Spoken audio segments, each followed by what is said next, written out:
Το γραφείο ιδρύθηκε το 2013 από μένα, τον Ηλία του Βενέση δηλαδή, και το Θάνο τον Οικονόμου. Αρχιτέκτονες είμαστε και οι δύο. Ήμασταν μαζί μέχρι το 2020 και η ομάδα μας μεγάλωσε με την Δάφνη τη Παπαγόρα και είμαστε πλέον μαζί έως σήμερα. Βρισκόμαστε στη Βαλαωρίτου 4. Επιλέξαμε μια γειτονιά η οποία είναι μεταμορφούμενη, θα λέγαμε. Είναι μια γειτονιά η οποία αλλάζει, συγκεντρώνει δραστηριότητες, αλλάζει προφίλ και επιλέξαμε να είμαστε μέρος αυτής της αλλαγής. Άρα είμαστε σε μια περιοχή και σε ένα κτίριο το οποίο αποτελούσε στο παρελθόν κτίριο βιοτεχνικών και επαγγελματικών χρήσεων. Μας άρεσε πάρα πολύ το γεγονός ότι διάφορες άλλες δημιουργικές ομάδες βρίσκονται στην περιοχή και σήμερα απασχολούμε εκτός από τους τρεις βασικούς αρχιτέκτονες, μια ομάδα 5 ατόμων και άλλων ειδικοτήτων που συμβάλλουν στο να έχουμε ένα πολύ σωστό τελικό αποτέλεσμα για τον πελάτη μας. Τα έργα με τα οποία ασχολούμαστε είναι διαφορετικής κλίμακας έργα, από μικρής κλίμακας έως μεγαλύτερης κτηριακά έργα κτλ. Ούτως ή άλλως έτσι έχει ξεκινήσει και το γραφείο αρχικά με interior design και product design. Στην πορεία όμως η κλίμακα αυξήθηκε και πλέον ασχολούμαστε και με έργα κτηριακά αρκετά εντατικά, είτε στη Θεσσαλονίκη, στις Κυκλάδες, στο Ιόνιο και στην Κρήτη.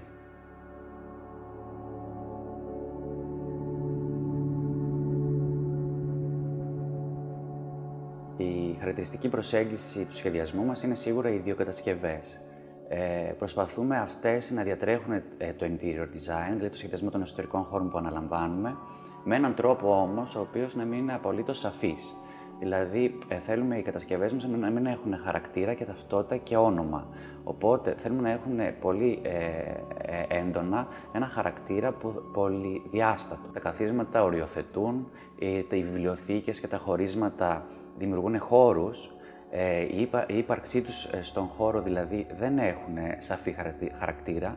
Μπορεί να λειτουργούν είτε ως βιβλιοθήκες, είτε ως πετάσματα, χωρίσματα στο χώρο, αλλά και το ίδιο τους το υλικό να αποτυπώνει πάνω τεχνολογίες κοπής ή συνδεσμολογίας, οι οποίες να είναι άξιες προς παρατήρηση.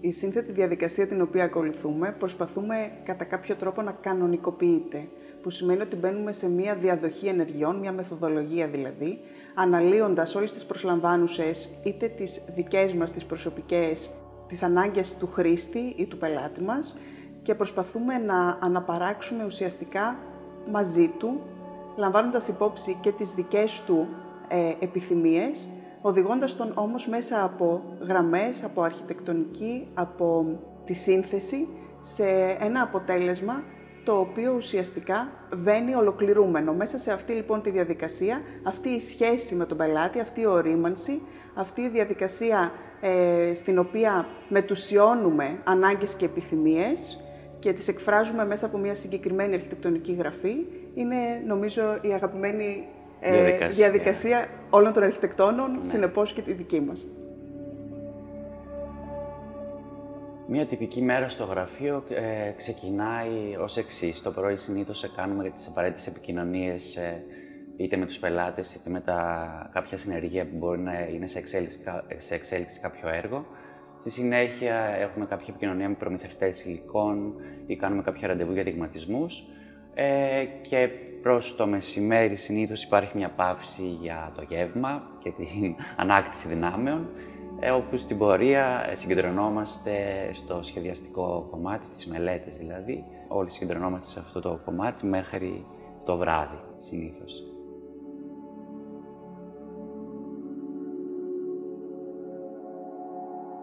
Το γραφείο μας είναι γενικά ένας ανοιχτός χώρος. Υπάρχει ένας κεντρικός πυρήνας στον οποίο οι περισσότεροι ξεκουράζονται, διαβάζουν, κάνουν κάποιο διάλειμμα.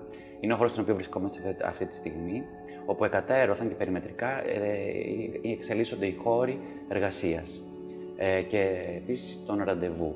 Οπότε υπάρχει μια διασπορά των ανθρώπων που εργάζονται εδώ. Ο καθένας έχει το δικό του χώρο. Ένας κοινός χώρος είναι επίσης η κουζίνα, όπου συγκεντρωνόμαστε και για φαγητό σε αυτό το τμήμα. Τα ραντεβού γίνονται σε ένα κλειστό τμήμα, ώστε να μην υπάρχει όχληση από τους υπόλοιπους κατά τη διάρκεια αυτών. Και ένας εξώστης στον εξωτερικό χώρο του γραφείου μας, όπου συνήθως στις καλοκαιρινές περιόδους είτε δουλεύουμε είτε κάνουμε κάποια ραντεβού και εκεί. Αυτή την περίοδο δουλεύουμε διαφορετικής κλίμακας επίσης project. Ένα το οποίο ξεχωρίζουμε είναι ένα συγκρότημα κατοικιών κοντά σε έναν παραποτάμιο οικισμό. Αυτό ήταν ένα ιδιαίτερο έργο, καθώς βρίσκεται πλησίον σε έναν πολύ φυσικό περιβάλλον. Οπότε αποτυπώσαμε τμήματα αυτού της ροής του υγρού στοιχείου και του δασικού τμήματος που το περιβάλλει, μέσα στον κήπο που διαμορφώσαμε περιμετρικά αυτής της μεγάλης κατασκευής, η οποία και γεωμετρικά προσλαμβάνει στοιχεία του μεανδρισμού του ποταμού, με διάφορες καμπυλώσεις που εφαρμόσαμε στις επιφάνειές του, ώστε να υπάρχει μια προβολή του και στο τοπίο. Κάτι το οποίο είναι πολύ σημαντικό, ειδικά όσο εξελίσσεται ο καιρός της πόλης και ειδικά τις ελληνικές, καθώς ο δημόσιος χώρος και είτε είναι ιδιωτικός είτε ευρύτερα κοινός, είναι ένα πολύ σημαντικός τόπος εργασίας για τους αρχιτέκτονες και για εμάς φυσικά. Αν θα λέγαμε τι ονειρευόμαστε να σχεδιάσουμε, και θα ξεκινήσω από αυτό που είπε προηγουμένως ο Ηλίας, θα ονειρευόμαστε να σχεδιάσουμε ένα project μεγαλύτερης κλίμακας, το οποίο θα ενσωματώνει και θα δίνει την βαρύτητα την οποία θεωρούμε ότι αξίζει το δημόσιο χώρο μέσα στο ιδιωτικό. Άρα θα μιλούσαμε για μια κλίμακα στην οποία διαφορετικές χρήσεις, κτίρια, ένα συγκρότημα, να το πούμε έτσι, κτηριακό, με διαφορετικές χρήσεις που θα μπορεί να εξυπηρετεί τους χρήστες, είτε αυτοί ζούνε, εργάζονται, δραστηριοποιούνται ευρύτερα μέσα σε μια μεγαλύτερη γειτονιά, όπου ο δημόσιος χώρος θα έρχεται να εισχωρήσει και να συνδέσει όλα αυτά τα κτίρια.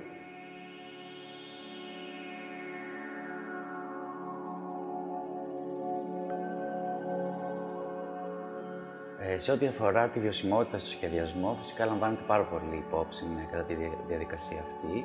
Προφανώς, αντλώντας όλα τα οικολογικά χαρακτηριστικά του τοπίου στο οποίο εφαρμόζεται ένα έργο, αυτό είναι το πρώτο και κύριο, μαζί με την ανάλυση που προϋπάρχει σε ό,τι αφορά τα κλιματικά χαρακτηριστικά του τοπίου, όπως και τα οικολογικά που προαναφέραμε. Αυτό αφορά φυτεύσεις, εξισορρόπηση σκληρών μαλακών δαπέδων, οι προσανατολισμοί και όλα αυτά τα στοιχεία τα οποία θα βοηθήσουν στη βιωσιμότητα του έργου, μαζί με την επιλογή των υλικών φυσικά, τα οποία ειδικά στον περιβάλλοντα χώρο προσπαθούμε και επιδιώκουμε να είναι όσο δυνατόν με μεγαλύτερη απορροφητικότητα, μικρότερη συγκέντρωση θερμοκρασίας και ακτινοβολίας, και φυσικά αυτό μετά έρχεται σε δεύτερο επίπεδο επεξεργασίας, το κέλυφος ενός κτίριου, το οποίο έχει να κάνει με τις προσώψεις και τις επενδύσεις αυτών, με τους επιθυμητούς σκιασμούς, ώστε να υπάρχει και σωστή διάχυση του φωτισμού στον εσωτερικό χώρο, αλλά και στον εξωτερικό, στους υπαίθριους χώρους δηλαδή που θα έχουν διαμορφωθεί. Αυτό το οποίο είναι πολύ σημαντικό είναι να αντιλαμβανόμαστε ότι όταν μιλάμε για ένα βιοκλιματικό κτίριο, η βάση του είναι τα παθητικά συστήματα, άρα όλα αυτά τα οποία έχουμε ήδη περιγράψει. Όμως, είναι εξίσου σημαντικό το γεγονός ότι πρέπει να ενσωματώνουμε και να προβλέπουμε στην αρχιτεκτονική και όλα τα ηλεκτρομηχανολογικά συστήματα τα οποία θα εξασφαλίσουν την ελάχιστη δυνατή ενεργειακή κατανάλωση ενός κτηρίου.